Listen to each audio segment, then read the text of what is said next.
Gracias, qué bueno que sigue con nosotros. Vamos a platicar con Adrián Fernández, él es director de Iniciativa Climática de México. Muchísimas gracias por estar con nosotros, Adrián. Gracias, Alex, un gusto saludarte. Preguntarte, ¿cómo viste tú el discurso de esta mañana del presidente López Obrador en un contexto en donde Estados Unidos vuelve a retomar esta posición importante respecto al combate de esta crisis climática que se vive en el mundo? Bueno, es evidente que el presidente apenas empieza de manera muy superficial a escuchar y a ojalá entender el tema de cambio climático. Su intervención muestra, creo todavía, que no ha sido posible que se le haga una, que se le provea información por parte de su gabinete, de los diferentes ministerios, ¿verdad?, de las secretarías, como para que él pudiera desarrollar un discurso que fuera un poco más como el de los otros jefes de Estado, en donde se muestre primero que hay una determinación y entendimiento claro de un compromiso del Acuerdo de París. Segundo, que se entiende muy bien la urgencia y que la escala de las transformaciones necesarias y la celeridad de estas por parte de los gobiernos es muy rápida y es muy grande. No parece que esto ha permeado todavía con el presidente. ¿Por qué lo digo esto? No es nada personal con nuestro presidente.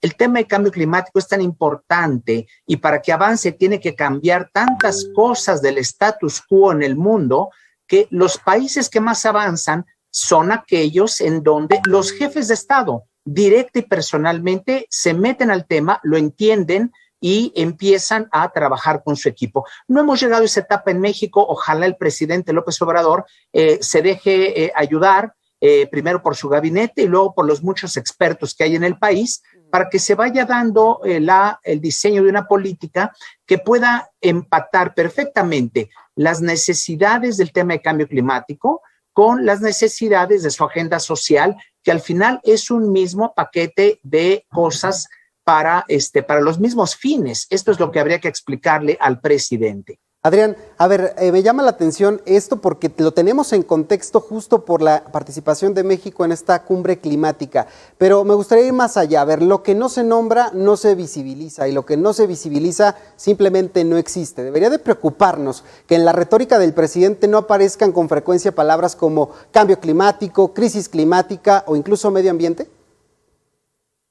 Sí, y ese es un indicador, nos permite tomar el pulso de lo que yo decía hace un momento, de que todavía no tiene incorporado, entendido el presidente, el tema, el discurso, etcétera. Él tiene muy buena intuición política, pero estos son temas, tanto por ser de carácter ambiental como por ser temas de carácter internacional, pues muy ajenos a lo que son las fortalezas del propio presidente, ¿verdad? Entonces, sí, esos son indicadores de que él todavía no está metido en el tema adecuadamente.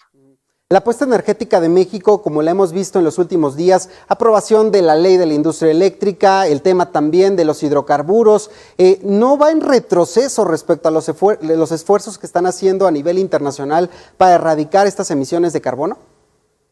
Mira, sí, efectivamente, como lo mencionas, en otras partes del mundo, el común denominador es avanzar con la mayor rapidez y a la mayor escala posible las energías renovables.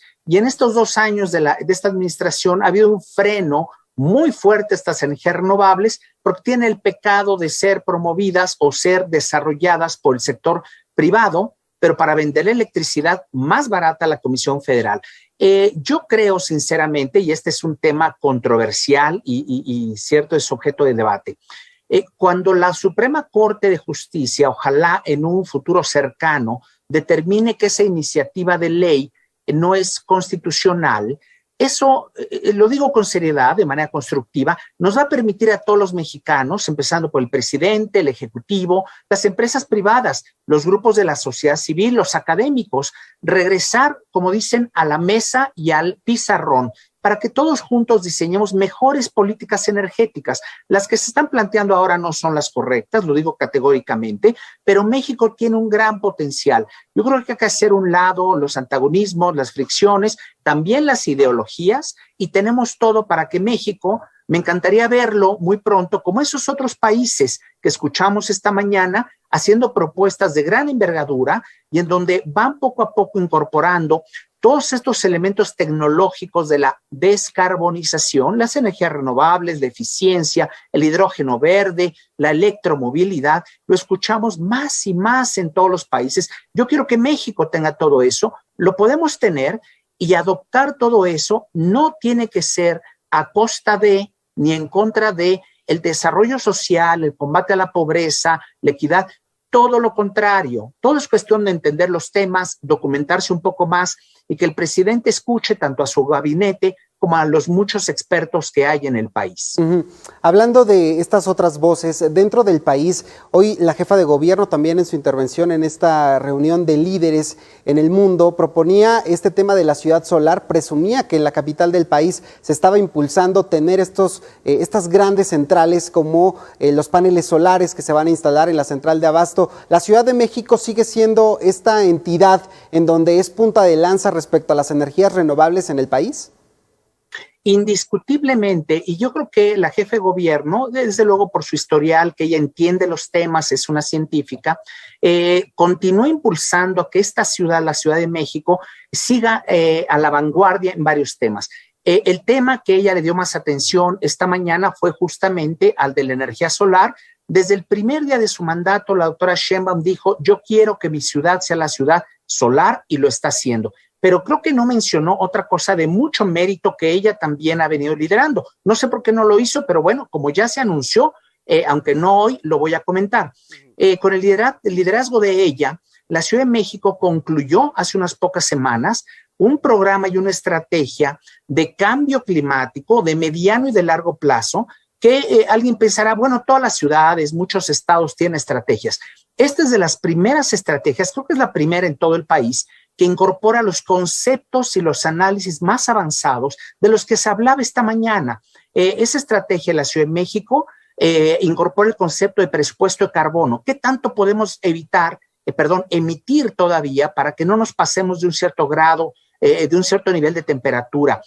¿Cuáles son esas rutas de descarbonización en todos los sectores? En fin, si ustedes consultan, porque esto ya es público en la página de la ciudad, verán ese programa que es de los más avanzados del mundo. Quizá por cuestiones de tiempo ya no lo mencionó la doctora Sheinbaum, pero sí es una prueba clara que un gobierno con liderazgo, sobre todo con conocimiento, diseña y emprende las medidas adecuadas. No quiero yo poner a la doctora Sheinbaum ningún problema de tipo político, pero simplemente subrayo que, aunque es el mismo partido del presidente, es una prueba que las cosas se pueden hacer muy bien y otros estados están mirando con atención a estos avances clarísimos que se están teniendo en Ciudad de México y que otros estados van a seguir los mismos pasos seguramente. México ha desaprovechado sus recursos naturales y en este sentido te preguntaría qué otras entidades han puesto ojo en cómo aprovechar esta gran posición estratégica que tiene México en el mundo en el tema de recursos naturales, por ejemplo. Mira, Alex, espero no omitir a ninguno. Voy a dar algunos ejemplos, siempre el riesgo de que algunos importantes se queden fuera. ¿Quiénes han sido algunos de los de mayor liderazgo en materia de cambio climático, de ver los recursos naturales, de impulsar energías renovables en sus territorios?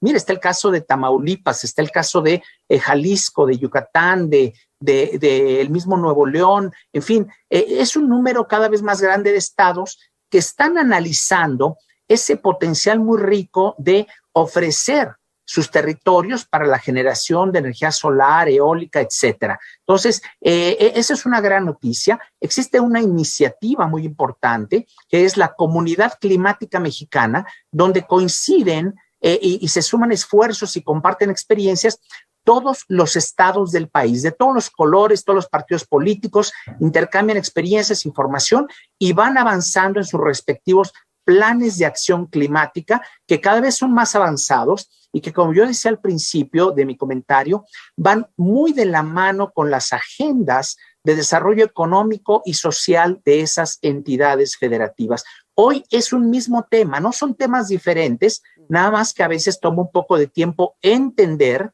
que el futuro solo puede ser descarbonizado, que no impactemos al cambio climático para que podamos avanzar en las otras variables, en los desafíos de la pobreza, del acceso a educación, a salud, etcétera, etcétera. Finalmente te preguntaría, y regresando, abusando de tu experiencia en el manejo del discurso de esta administración y de otras administraciones, el cambio de luces en el discurso del presidente esta mañana, de integrar finalmente estas palabras a su retórica, ¿tendría que ver con que cambió la administración allá en Estados Unidos?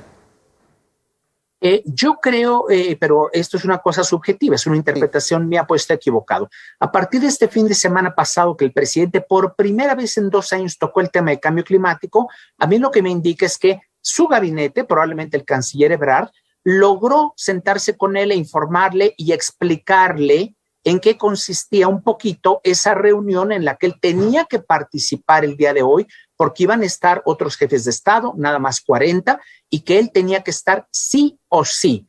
Y por eso él decidió el fin de semana salir a hacer un pronunciamiento general, adelantándonos algunos de los elementos que él dijo esta mañana. Entonces, es una buena indicación, un primer síntoma, pero falta muchísimo. El señor presidente tiene personalmente que meterse al tema, lo tiene que entender, tiene que profundizar, para que entonces, yo creo que es una cosa positiva. A ver, es un presidente, es una administración con un alto grado de legitimidad. Eso no hay duda, legitimidad democrática, muchos mexicanos votaron por él. Ahora bien, también ha demostrado que tiene un capital político y que él persigue ciertos fines. Yo lo que quiero decir, y no lo digo en forma de broma, es que todo ese capital político, determinación y valentía, lo que necesita es apuntar bien, porque ese mismo empuje lo hace para algunas cosas que probablemente son buenas y lo hace para cosas muy malas, como la política energética que está impulsando. Entonces, por eso insisto, aquí hay un problema de que él se informe, se entere, profundice y tiene todas las cartas en sus manos para que en su administración todavía México se transforme y sea ejemplo mundial de combate al cambio climático, de energías renovables, de descarbonización, de electromovilidad y sobre todo esto con una cara, un rostro social. Está todo para que esto lo pueda hacer, pero insisto, él necesita informarse mucho del tema, necesita su equipo, que para eso está, insistir en informarlo, educarlo, para que él tome todo ese capital político tremendo que tiene y lo aplique para las muchas oportunidades que México tiene en esta materia. Bien, Adrián Fernández, te agradezco mucho estos minutos aquí en Mega Noticias TVC. Un gusto, Alex. Gracias por la invitación. Hasta luego. Ya sabe, puede encontrar estas conversaciones en todas nuestras redes sociales.